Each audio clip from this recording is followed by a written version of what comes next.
आदाब है नादरीन, आप देख रहे हैं रूबी उर्दू न्यूज। सबसे पहले नजर डालेंगे सुर्खियों पर।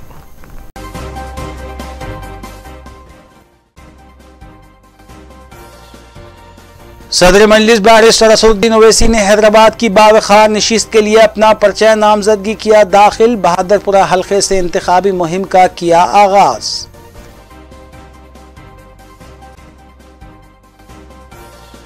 टीआरएस पार्टी रियासत की 16 पार्लिमानी नशिस्तों पर कामयाबी हासिल करेगी। टीआरएस रुकन पार्लिमान के कविता ने किया दावा।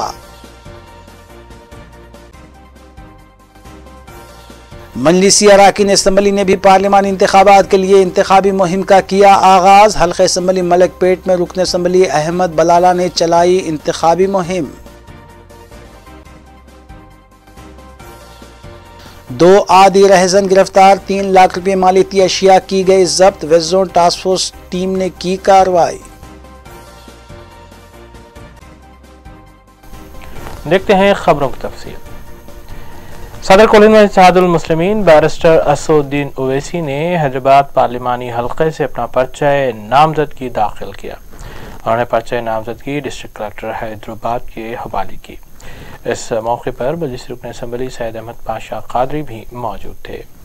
वादे के सदर कुल बैरिस्टर असदुद्दीन ओवैसी पहली मरतबा साल 2004 में, फिर 2009 और 2014 में कामयाबी हासिल कर चुके हैं और पार्लिमानी इंतखाबात के लिए वो चौथी मरतबा मुसलसल इंतखाब में शामिल हुए हैं।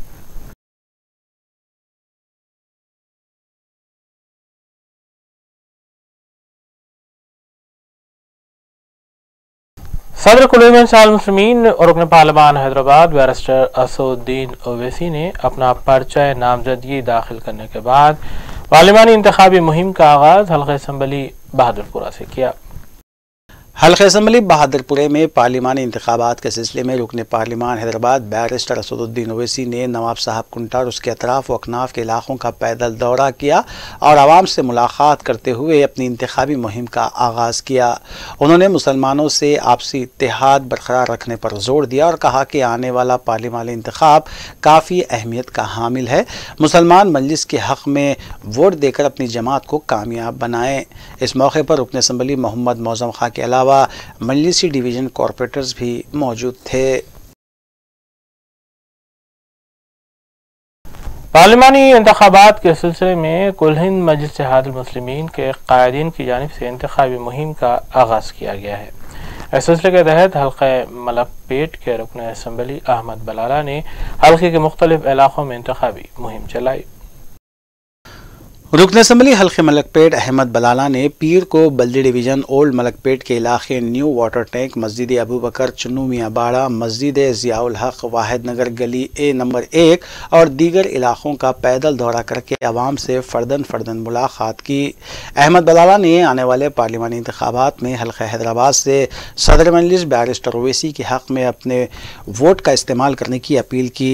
इस मौके पर नुमाइंदा कॉरपोरेटर सैफुद्दीन शफ़ी, सुदूर इब्तिदाई व मोतमदीन के अलावा मुहिब्बान मजलिस की कसीर तादाद भी मौजूद थी।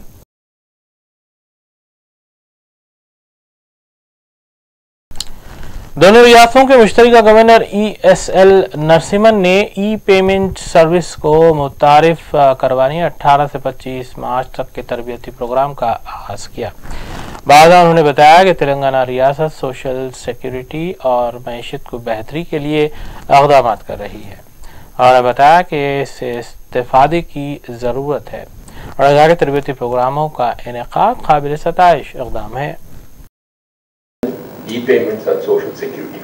These are actually interrelated subjects, and that is where I think this today, I think for any economy or for any country, these three are the critical pillars on which the economy really stands. So from that angle, I think it's a very good subject that has been chosen for deliberations for this course. And as I told you, with each one of them being a practitioner in some form or other, I think we'll be able to contribute and give us your experiences in your country also. While I'm sure we will be arranging, many of our people will give practices obtaining in our country and the state of Telangana in particular. And I think we will go home very happy with it from you. It will be a two-way knowledge interaction program, and I'm extremely happy to be with you. And I welcome you all to this city of Hyderabad. And I find that Acharya has been kind enough unlike many other training programs where the trainees are normally choked into the rooms from morning to night and have to just keep on slogging it out. I think you have field visits outside and also a bit of sightseeing and a part of the Hyderabad cuisine to be tasted and a lot of good things also. I'm sure Acharya will also sort of make you happy in that part of the life that you will be spending for a week over in this institute with us in Hyderabad. Once again, I welcome you all to Hyderabad. Well, ladies and gentlemen, country, if you need sustainable, equitable growth, financial improvement, inclusion becomes a necessity. This TRS रुकन parliament के कविता ने कहा है कि निजामाबाद पार्लिमानी हलके में 19 मार्च को वज़ीर-ए-आला के चंद्रशेखर राव जल्द से आम को मुखातिब करेंगे। उन्होंने दावा किया कि पार्लिमानी इंतखाबात में टीआरएस पार्टी 16 नशिस्तों पर कामयाबी हासिल करेगी। टीआरएस रुकने पार्लियामेंट के कविता ने मीडिया से बात करते हुए बताया कि निजामाबाद पार्लिमानी हलके में 19 मार्च को मुनक्किद होने वाले जलसे आम को वज़ीर-ए-आला के चंद्रशेखर राव खिताब करेंगे, जिसमें तमाम 17 पार्लिमानी हलकों की आवाम शिरकत करेगी। उन्होंने बताया कि टीआरएस तेलंगाना के 16 पार्लिमानी हलकों में और एक नशिस्त पर सदर मजलिस बैरिस्टर असदुद्दीन ओवैसी हैदराबाद पार्लिमानी हलके से कामयाबी हासिल करते हुए कांग्रेस और बीजेपी का सफाया कर देंगे। उन्होंने कहा कि नई रियासत तेलंगाना की तश्कील के बाद तेलंगाना में टीआरएस हुकूमत ने कई तरक्याती इक़दामात किए। इसके अलावा 24 घंटे बरखी सरबराह करने के इक़दामात से भी तेलंगाना का नाम मुल्क भर में मशहूर हो गया है। నాడు గిరిరాజ్ కాలేజ్లో సాయంత్రం 4 గంటలకు ఈ సభ ఉండబోతా ఉన్నది కాబట్టి జగిత్యాల జిల్లా ప్రజలు మరి పెద్ద ఎత్తున ముఖ్యంగా మా ఆడబిడ్డలు తరలవలసిందిగా విజ్ఞప్తి చేస్తా ఉన్నారు। నిన్నగాక మొన్న జరిగినటువంటి అసెంబ్లీ ఎన్నికలలో భారీ మెజార్టీతోని డాక్టర్ సంజయ్ కుమార్ గారిని గెలిపించి మీ అందరూ కూడా కేసీఆర్ గారి మీద మీకు ఉండేటటువంటి అభిమానాన్ని చాటుకున్నారు। మరి ఇవాళటి సందర్భంలో దేశ స్థాయిలో జాతీయ స్థాయిలో ఒక మంచి నాయకత్వం యొక్క అవసరం ఉందని దేశ ప్రజలందరూ కూడా భావిస్తూ ఉన్నారు। కాంగ్రెస్ పార్టీ 60 ఏళ్ల పైచిల్కు రాజ్యం చేసింది, భారతీయ జనతా పార్టీ 10 ఏళ్లు పైచిల్కు రాజ్యం చేసింది। మరి అంతో ఇంతో 5-6 ఏళ్లు ఇతర ప్రభుత్వాలు ఉన్నాయి తప్పితే పెద్దగా వారి పాత్ర లేదు। साबिक अपोजिशन कायर कानून साज कौंसिल और कांग्रेस अक़लियती क़ायद मोहम्मद अली शब्बीर ने टीआरएस को बीजेपी की बी टीम करार दिया है।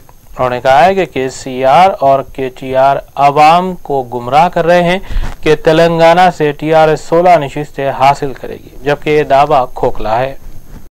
साबिक अपोजिशन लीडर खानसाज कौंसल मोहम्मद अली शब्बीर ने मीडिया से बात करते हुए वज़ीर-ए-आला के चंद्रशेखर राव पर सख्त तनकीद की।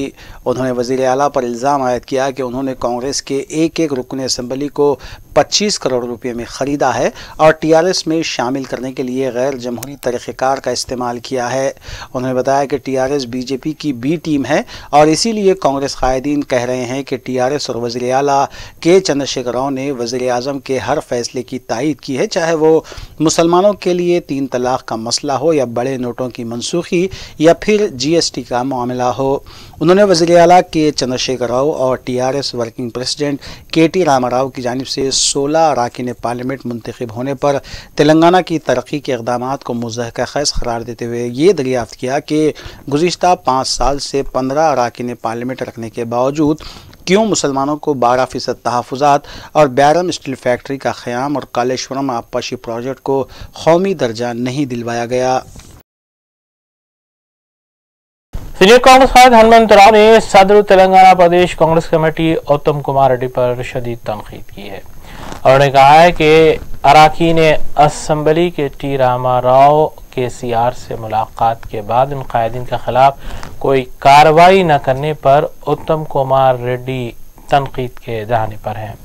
उन्होंने मुतालबा किया कि फौरी तौर पर डिसिप्लिन की खिलाफ वर्जी करने वाले पार्टी कायदीन को मुअत्तल किया जाए।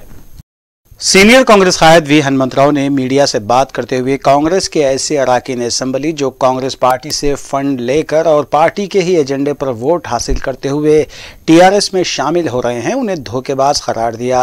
उन्होंने कहा कि आवाम ने उन्हें कांग्रेस के नाम पर वोट देते हुए मुंतखब किया था और उन्होंने कांग्रेस के बैनर्स और इंतखाबी मंशूर पर ही कामयाबी हासिल की थी। हनुमंतराव ने सदर तेलंगाना प्रदेश कांग्रेस कमेटी उत्तम कुमार रेड्डी से कहा कि अभी कांग्रेस इतनी कमजोर नहीं हुई है कि कोई भी पार्टी में डिसिप्लिन शिकनी करे और पार्टी उनके खिलाफ कार्रवाई ना करे। उन्होंने उत्तम कुमार रेड्डी की जानिब से कांग्रेस कायदीन और अराकीन असेंबली की केटी रामाराव से और केसीआर से मुलाकात के बाद उन कायदीन के खिलाफ कोई कार्रवाई ना करने पर तनकीद करते हुए फौरी तौर पर मज़कूरा कायदीन को मुअत्तल करने का मुतालबा किया। रियासती सदर भारतीय जनता पार्टी डॉक्टर लक्ष्मण ने टीआरएस कायदीन की जानिब से वज़ीर-ए-आज़म नरेंद्र मोदी और कौमी सदर अमित शाह पर की जाने वाली तनकीदों को मुस्तरद किया। उन्होंने कहा कि वज़ीर-ए-आला केसीआर एक मफाद परस्त कायद हैं और कांग्रेस पार्टी में टीआरएस को जम करने की बात कही थी, लेकिन उन्होंने अपनी बात पूरी नहीं की। सदर रियासती बीजेपी डॉक्टर लक्ष्मण ने मीडिया से बात करते हुए वज़ीर आला के चंद्रशेखर राव को मौका परस्त और मफाद परस्त कायद करार दिया।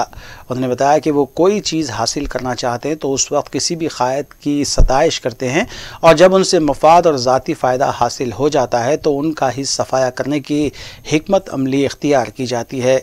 इस तरह का इक़दाम वज़ीर आला के चंद्रशेखर राव ने कांग्रेस पार्टी के साथ किया है, जबकि एक वक्त उन्होंने टीआरएस को कांग्रेस में जम करने की भी बात कही थी और आज वो रियासत से कांग्रेस का ही सफाया कर रहे हैं।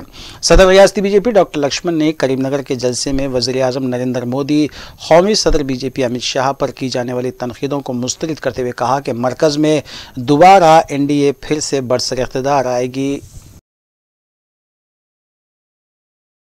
कांग्रेस वर्किंग प्रेसिडेंट रेवंत रेड्डी ने सदर तेलंगाना जन समिति प्रोफेसर कोदंडाराम से मुलाकात की।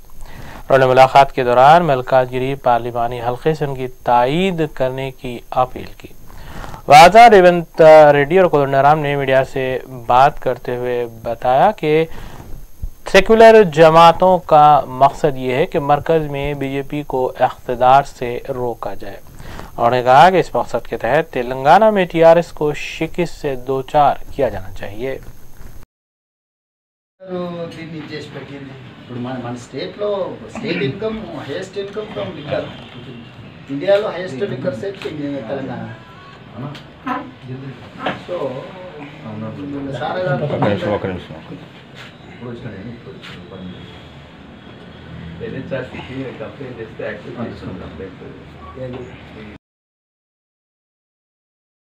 सदायक शरई कौंसिल ने हुकूमत से मुतालबा किया है कि अंग्रेज़ों के दौर से चले आ रहे क़वानीन को बदला जाए।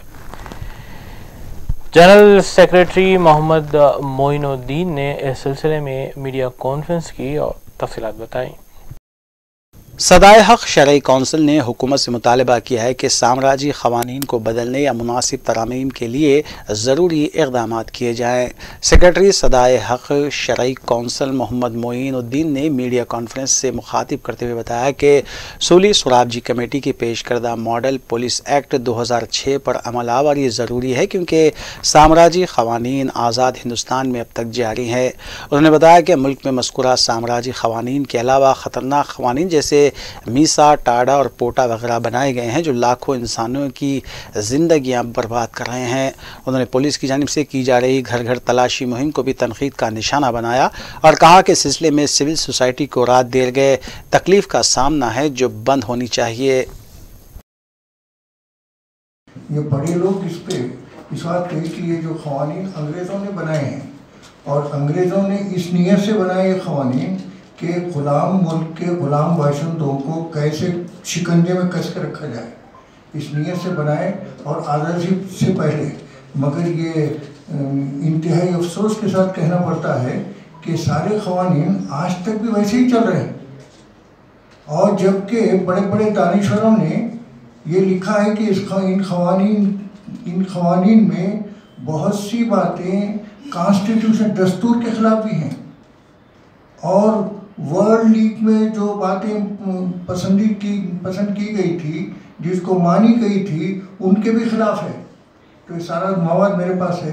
तो ये क़वानीन के ताल्लुक़ से तवज्जो दिलाने मैं तकरीबन देखिए ये एक ऐसी 1000 किताबें छपाया जिसमें ये सिखों के दौर में जो फसाद हुआ था उस फसाद के ताल्लुक़ से जो जजमेंट आया था हाई कोर्ट का उसको मैंने कोट किया है।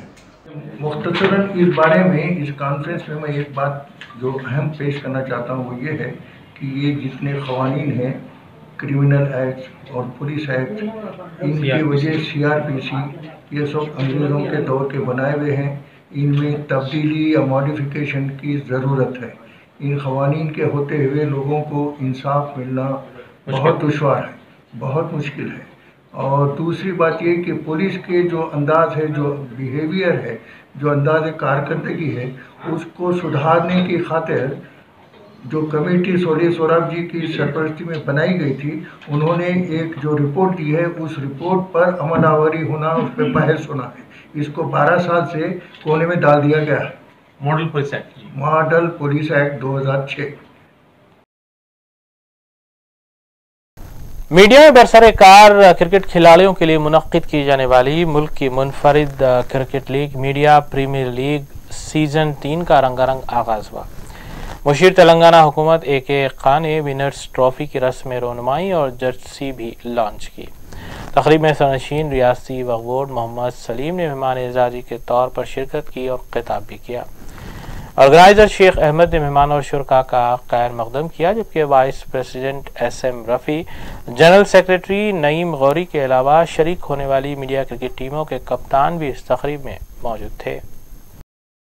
मीडिया प्रीमियर लीग सीज़न 3 का रंगारंग आगाज़ हुआ और विनर्स ट्रॉफ़ी की रस्म रोनुमाई तकरीब में मुशीर तेलंगाना हुकूमत AK खान ने मेहमान खुसूसी की हैसियत से शिरकत की। AK खान के हाथों ट्रॉफ़ी की रस्म रोनुमाई और टीम जर्सी भी लॉन्च की गई। इस तकरीब की सदारत सदर MPL मोहम्मद आसिफ अली ने की, जबकि नायब सदर SM Rafi, general secretary Naeem Gauri, MPL organiser Sheikh Ahmed के अलावा सदर नशीन रियासती वक्फ बोर्ड मोहम्मद सलीम ने तकरीब से खिताब किया। AK खान जो खुद भी एक अच्छे क्रिकेट खिलाड़ी हैं, उन्होंने मीडिया प्रीमियर लीग से नेक तमन्नाओं का इजहार किया। उन्होंने अपने खेल के दिनों की यादें ताज़ा की और कहा कि साल 2013 में एक मैच के दौरान उन्होंने 69 गेंदों में 113 रन बनाए थे और उनकी तूफ़ानी इनिंग्स पर हिंदुस्तान के मायनाज बैट्समैन सचिन तेंदुलकर ने उन्हें मुबारकबाद दी थी। AK खान ने तमाम मीडिया की टीमों को मशवरा दिया कि वो खेल के जज्बे के साथ मैदान में उतरें, जबकि चेयरमैन रियासती वक्फ बोर्ड मोहम्मद सलीम ने इस मौके पर खिताब करते हुए कहा कि तेलंगाना हुकूमत हमेशा ही से स्पोर्ट्स की सरगर्मियों को फ़रोग़ देती आई है और खिलाड़ियों की हौसला अफजाई के लिए उन्हें इनामात से भी नवाजा जाता है। उन्होंने इस तवक्को का इजहार किया कि मीडिया की टीमों से भी ऐसे खिलाड़ी मंजर-ए-आम पर आएंगे जो IPL या फिर कौमी टीम में अपनी शमूलियत को यकीनी बना सकते हैं। सदर media premier league Asif Ali ने मेहमानों का खैर मकदम करते हुए लीग के इखराज व मकासद पर तफसीली रोशनी डाली। आसिफ अली ने बताया कि पहले सीज़न में सिर्फ 16 टीमों ने हिस्सा लिया था, जबकि तीसरे सीज़न में टीमों की तादाद 32 हो चुकी है। उन्होंने बताया कि हिंदुस्तान की ये पहली मीडिया लीग है जिसके बैनर तले मीडिया के खिलाड़ियों ने बैनुल-अक़वामी दौरा मुत्तहिदा अरब इमारात का किया, जहां पर मुकामी टीम से मैचेस भी खेले गए।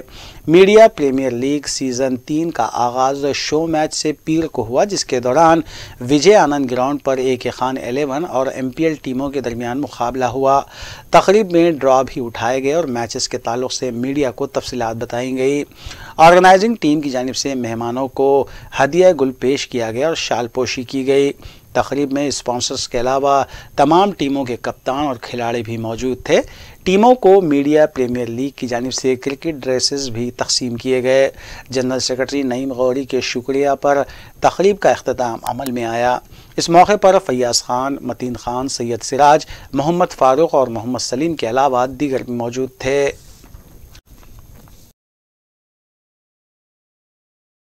और तीसरे सीजन की खास बात और खसूसियत ये होगी कि इनॉग्रल मैच जो कल विजय आनंद प्लेग्राउंड पर खेला जाएगा वो AK खान 11 और MPL 11 के दरमियान होगा।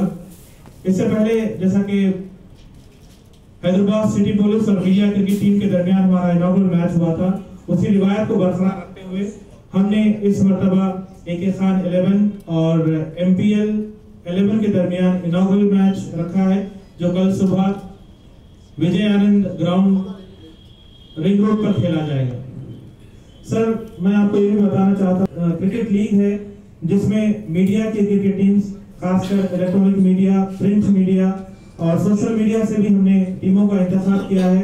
और ज़्यादा से ज़्यादा हम कोशिश ये करते हैं कि इनमें जेन्युइन खिलाड़ी जो हैं वो जो है मंजर आम पर आए, क्योंकि मीडिया में ऐसा होता है कि रिपोर्टर्स या फिर डेस्क पर जो काम करते हैं उन्हें इतना मौका या इतना वक्त नहीं मिलता कि वो अपनी सलाहियतों को जो है उभार सके। हमने कोशिश यही की है कि सिर्फ ऐसे खिलाड़ी इसमें हिस्सा लें जो कि प्रोफेशनल जर्नलिस्ट हैं, प्रोफेशनल तरीके से मीडिया से ताल्लुक़ रखते हैं। हमने इसमें जो है खासकर कंडीशन लगाया सर, पिछले 2 लीग से भी हमने इसमें ये कंडीशन लगाया था कि सिर्फ और सिर्फ मीडिया में जो कारगर हैं ऐसे ही अफराद को मौका दिया जाएगा, और मैं समझता हूँ 99% हम इसमें कामयाब रहे हैं। और सर हम आपसे ये भी रिक्वेस्ट करना चाहेंगे कि हैदराबाद में जो लीग होती है उसमें जो है हमारी MPL को भी एक मौका फराहम किया जाए, ताकि मीडिया के क्रिकेट प्लेयर्स जो हैं वो अपने आप को साबित कर सके, अपने आप को मनवा सके। Sponsors of the tournament and friends in the media, my sincere apologies for coming late. There is no particular reason. Some misunderstanding. I did not know that so many of you have turned up. I thought only some of us, 8-10 of us, would gather around and then have dinner, informally talk about cricket and retreat. That is what I had in mind. Otherwise, I could easily have come around 8:50, 8 o'clock even. There's nothing. I was just whiling away time at residence before coming here. This cup here reminds me of the other cup that I held in Nizam College ground in 2011, the World Cup. It was making rounds in the country. It was brought to Hyderabad. I remember that time ace, past years wicket keeper, SMS Kirmani sir, he had come here.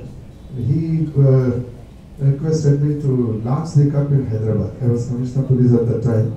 The distance between the Commissioner's office and the Nizam College ground was so little that just to walk across the road. I went there. The cup, they gave me the gloves also to put on before handing the cup. They said it was going on everywhere, probably due to sweat, etc. The cup would get rusted a bit. I don't know whether similar arrangement has been made here today, whether it is necessary. कि अपने media भाइयों से भी जो है match जो रखा गया है, मैं दिल की गहराइयों से मुबारकबाद देता हूं मैं अपने भाइयों को सबको कि अपने बच्चों को भी ये ट्रेनिंग देना चाहिए। उससे एक्टिविटी भी रहती है अपनी बॉडी में भी, क्योंकि खाली प्रोग्राम रहा तो अपने मीडिया वाले जो ना जाते मतलब उसके हाथ में खाली बैठे रहते मतलब। तो लिहाजा जो है ये व्हाट्सएप ये फेसबुक इसको नहीं देखते हुए जो ना रोजाना 1 घंटे का टाइम निकाल के थोड़ा या वॉकिंग या जो ना क्रिकेट मैच या जो भी है इसको खेल को अगर अपन कायम रखे तो एक्टिविटी भी रहती बॉडी में और फ्रेशनेस भी रहता है इसमें।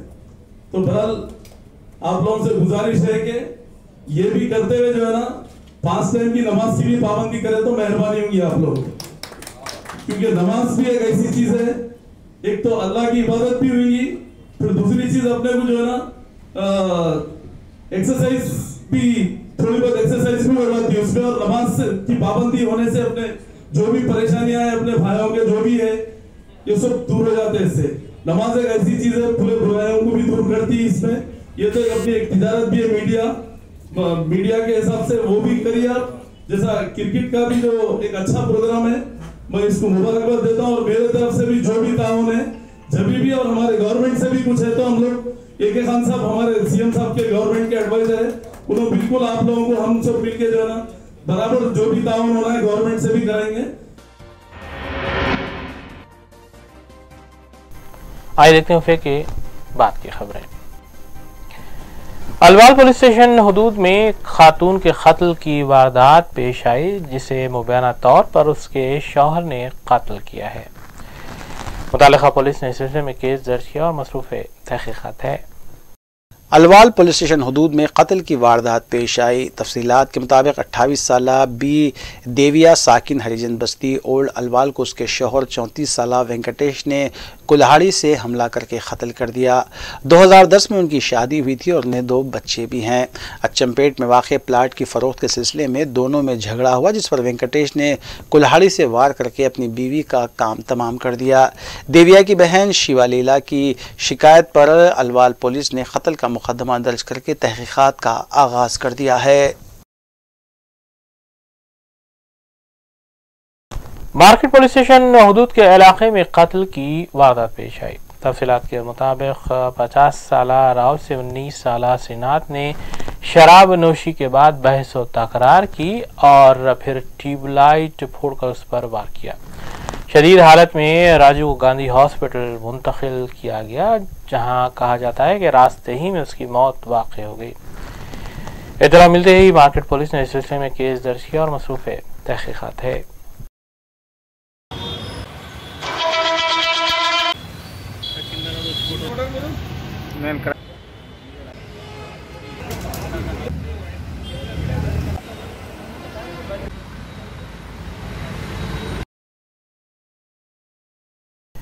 तेलंगाना स्टेट शी टीम ने एंड नाउ फाउंडेशन के ताउन से साइबर रक्षक प्रोग्राम का आगाज किया। डीजीपी ऑफिस में मुनक्किदा इस प्रोग्राम में डीजीपी तेलंगाना ने मेहमान खुशी की हैसियत से शिरकत की। तेलंगाना स्टेट शी टीम ने एंड नाउ फाउंडेशन के ताउन से साइबर रक्षक प्रोग्राम का आगाज़ किया है। ये programme Telangana academy for skill and knowledge के ज़ेर एहतमाम मुनक़्क़िद हुआ। इस प्रोग्राम के तहत तेलंगाना अज़ला से साइबर रक्षक का इंतखाब करके उन्हें डिजिटल सेफ्टी एम्बेसडर की हैसियत से तरबियत दी जा रही है। डीजीपी ऑफिस लकड़ी का पुल में ये प्रोग्राम मुनक़्क़िद हुआ और इस प्रोग्राम के अहतमाम का मकसद साइबर क्राइम्स में कमी लाना, डिजिटल आलात के आदी अफराद की आदत को कम करना, cyber bullying, digital addiction, online safety और फेक न्यूज़ का तदारुक है। इस प्रोग्राम में law and order IG Swati Lakra, DGP Telangana Mahendra Reddy, SP women cell B Sumathi और दीगर ओहदेदार शरीक थे। Director general of police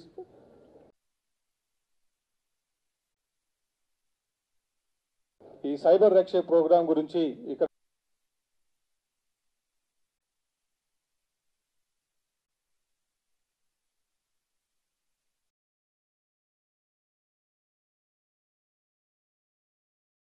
course ఇన్ అంగోలియా presently director of Telangana Academy of Skill Knowledge and very passionate about enhancing the employability quotient of youth and Telangana. So with this word I request Brigadier Ramul Garni వేదిక సభను ఉద్దేశించి మాట్లాడాల్సిన కోరుచున్నాను. రాత్రి పడుకునే వరకు కూడా చాలా గ్యాడ్జెట్స్ పైన మనం వర్క్ చేస్తూ మన జీవితంలో ఒక భాగంగా అవి ఉంటున్నాయి. టెక్నాలజీ డెవలప్మెంట్ అనేది జరగాల్సిందే, తప్పకుండా మనం దాని మీద ఆధారపడాల్సిందే. కానీ టెక్నాలజీ ఏ విధంగా తయారైందంటే ఆ టెక్నాలజీ మనం రూల్ చేస్తూ ఉంది. సో మన ఇండివిజువాలిటీని కోల్పో दोनों शहरों में रहजनी की वारदातों में इजाफे के बाद पुलिस चौकस हो गई है। Red zone task force team ने 2 आदी रहजनों को हिरासत में लेते हुए उनके कब्जे से तकरीबन 3 लाख रुपए मालियाती अशिया जब्त की हैं। West zone task force team ने खवातीन के गले से तिलाई चेन उड़ाने वाले 2 आदी रहजनों को गिरफ्तार कर लिया। उनके कब्जे से 10 तोले तिलाई जेवर, 1 बाइक, 2 मोबाइल फ़ोन, जुमला मालियती 3 लाख रुपये जब्त किए गए। कमिश्नर पुलिस हैदराबाद अंजनी कुमार ने मीडिया को बताया कि वेस्ट जोन टास्क फोर्स ने 26 साल सी रवि और 26 साल सी अंजनलू साकिनान सुराराम को गिरफ्तार किया है। दोनों ने हैदराबाद में एक और सैबराबाद में 2 वारदातों का इर्तिकाब किया है, जबकि दोनों आदी रहजन हैं। रवि संगारेड्डी और अंजनलू मेदक का मुतवत्तिन बताया गया है। दोनों की मुलाकात बालानगर में हुई थी और वो शराब पीते और आसानी से पैसा कमाने की फ़िक्र करते। अंजनलू ने इस दौरान एक पल्सर गाड़ी खरीदी, जबकि दोनों सुनसान रास्तों पर खवातीन को निशाना बनाते थे। 18 मार्च को एसआर नगर पुलिस ने उनको उस वक्त पकड़ लिया जब वो मसरूक़ा जेवर फरोख्त करने की कोशिश कर रहे थे। वेस्ट जोन टास्क फोर्स की तरफ से एक नोटोरियस चेन स्नैचर गैंग जिसके 2 मेंबर हैं चाकली रवि और चाकली आंजनेलू, ये दोनों को अरेस्ट किया गया। इनके अरेस्ट करने से इनके पास से जो चेन बरामद हुआ वो लगभग 10 तुलाज ऑफ गोल्ड का है, जिसका वैल्यू 3 लाख रुपए से ज्यादा है। उनके पास से एक बजाज पल्सर बाइक नंबर 4396 और 2 सेल फोन का भी रिकवरी हुआ। चाकली रवि ये रहने वाला सुरारम हैदराबाद का है और ओरिजिनली जरासंगम संगारेड्डी का रहने वाला है। चाकली आंजनेलू ये ओरिजिनली कोमपल्ली हैदराबाद का रहने वाला है, अभी हैदराबाद में रहता है और ओरिजिनली नरसापुर मेदक डिस्ट्रिक्ट का है। ये लोग दोनों के ऊपर 3 केसेस हैं। पहला case crime number 139 of 2019 SR Nagar police station Hyderabad. दूसरा case crime number 97/2019 Kukatpally police station Cyberabad. और तीसरा केस क्राइम नंबर 124/2019 ये भी कुकटपल्ली साइबराबाद। ये अक्यूज चाकली रवि, ये बचपन से इसने पढ़ाई लिखाई कुछ नहीं की, इलिटरेट है और डिफरेंट एरियाज में लेबर का काम भी किया। करीब 7 महीने पहले ये सुरारम एरिया में आकर रहने लगा और चाकली आंजनेलू जो नरसापुर का रहने वाला है और बचपन से ही वो हैदराबाद में शिफ्ट कर गया। थोड़ी सी कुछ पढ़ाई करने के बाद ये हैदराबाद आया और इसकी वाइफ भी है और अभी एक मैकेनिक वर्कशॉप में काम करता है कोमपल्ली में। ये लोग दोनों बालानगर में जब काम कर रहे थे तो दोनों के बीच में दोस्ती हुई और उसके बाद ये लोग प्लान किए चेन स्नैचिंग का। उसके बाद चाकली आंजनेलू एक Bajaj Pulsar bike instalment basis पर बजाज फाइनेंस से खरीदा और उसके बाद वो लोग सर्वे शुरू किए, कौन से रोड में ऑफेंस करना है, आइडेंटिफाई करना है टारगेट को। और ये लोग आइसोलेटेड एरियाज में सिंगल लेडीज के मूवमेंट को टारगेट करना शुरू किए। चाकली रवि जो कि पीछे बैठता था, स्नैचिंग का काम ज्यादा वही करता था और फरवरी 20 फरवरी से लेके 7 मार्च के बीच में 17 डेज में ये लोग 3 स्नैचिंग किए और ये पूरी प्रॉपर्टी इंटैक्ट रिकवर हुई है।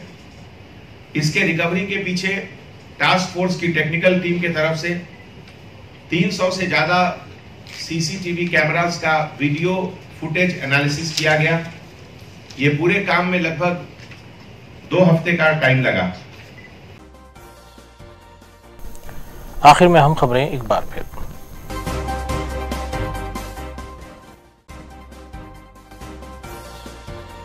सदर मजलिस बैरिस्टर असदुद्दीन ओवैसी ने हैदराबाद की बावखार नशिस्त के लिए अपना पर्चा नामजदगी किया दाखिल। बहादुरपुरा हल्के से इंतखाबी मुहिम का किया आगाज।